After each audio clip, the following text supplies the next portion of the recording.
Bonsoir Sophie Desmazeries. Bonsoir. Vous dirigez Finansol, c'est la structure qui fédère tous les acteurs de l'épargne, de la finance solidaire. Vous publiez aujourd'hui avec La Croix et en partenariat avec France Info votre 15e baromètre annuel. On va voir ça dans le détail, il est plutôt bon. Peut-être au début une définition, qu'est-ce que l'épargne, qu'est-ce que la finance solidaire?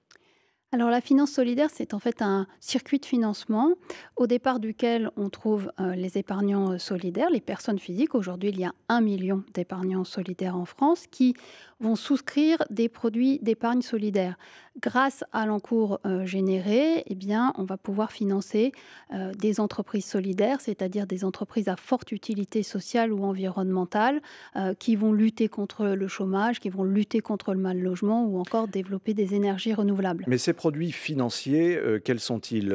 On peut les acheter entre guillemets dans les banques commerciales traditionnelles, on peut investir directement au capital de projets qui semblent séduisants. Comment ça se passe? Alors, quand on épargne solidaire, on va chercher une double rentabilité sociale et financière, et on va pouvoir le faire par trois canaux. On peut épargner solidaire au travers de sa banque. Aujourd'hui, à peu près toutes les banques ont au moins un produit d'épargne solidaire à proposer à leurs clients. On peut épargner solidaire au travers de son entreprise lorsque votre entreprise vous propose un dispositif d'épargne salariale, et on peut investir directement au capital d'une entreprise solidaire. Vous les trouvez toutes sur le site de Finansol. Mais la rentabilité est identique à celle d'un actionnaire traditionnel qui met pression sur la direction d'une entreprise pour avoir une rentabilité maximum? C'est pas la philosophie finalement. Alors, les entreprises solidaires, si on voulait les définir, ce sont des entreprises dont l'objectif principal, c'est de répondre à un besoin de société très important. Ça va être de lutter contre le chômage, ça va être de proposer des logements à des personnes qui n'en ont plus, ça va être de développer l'agriculture C'est plus biologique. un investissement humaniste, on va dire. Donc c'est un investissement d'abord, la recherche d'une rentabilité sociale, parce qu'on va pouvoir participer à une meilleure cohésion sociale, à un développement durable plus important. Mais on est bien également sur de l'épargne, donc le capital va être sauvegardé, il va même être fructifié. Il n'y a pas un produit d'épargne solidaire qui n'ait pas une rentabilité directe ou indirecte. Ce 15e baromètre que vous publiez aujourd'hui, que dit-il? Alors, il présente les chiffres d'évolution de cette finance solidaire.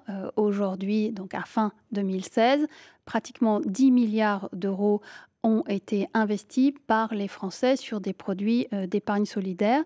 C'est 1,3 milliard d'euros supplémentaires par rapport à l'an dernier. C'est donc une belle progression, puisque ça progresse de 15,5%. Donc le succès se confirme auprès des Français.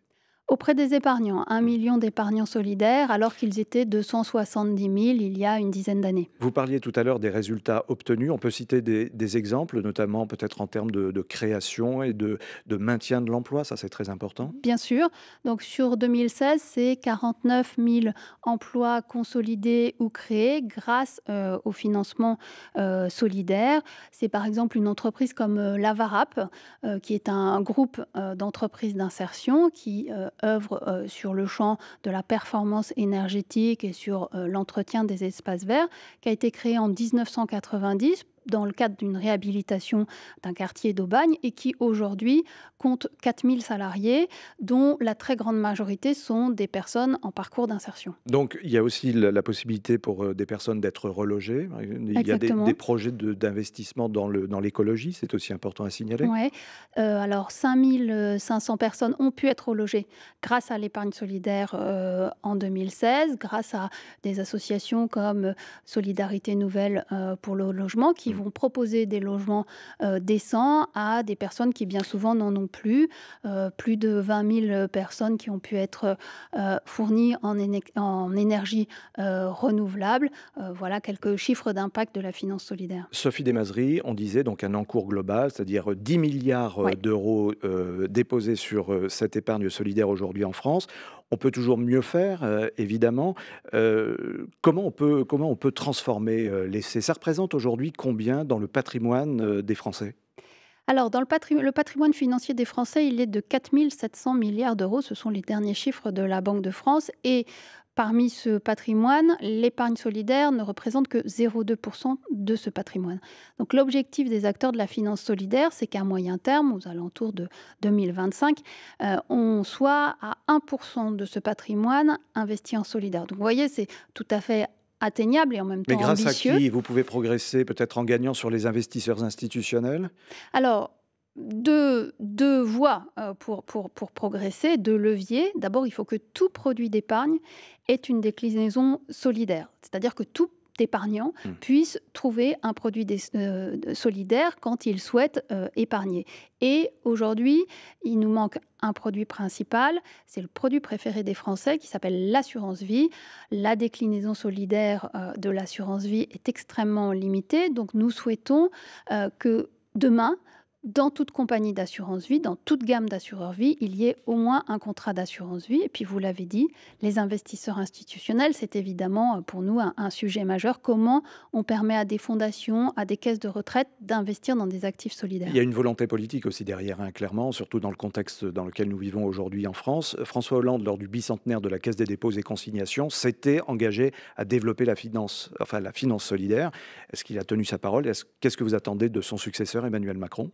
Alors nous sommes à mi-chemin, c'est un dossier qu'il faut achever, qui est celui de la transformation du livret de développement durable en livret de développement durable et solidaire.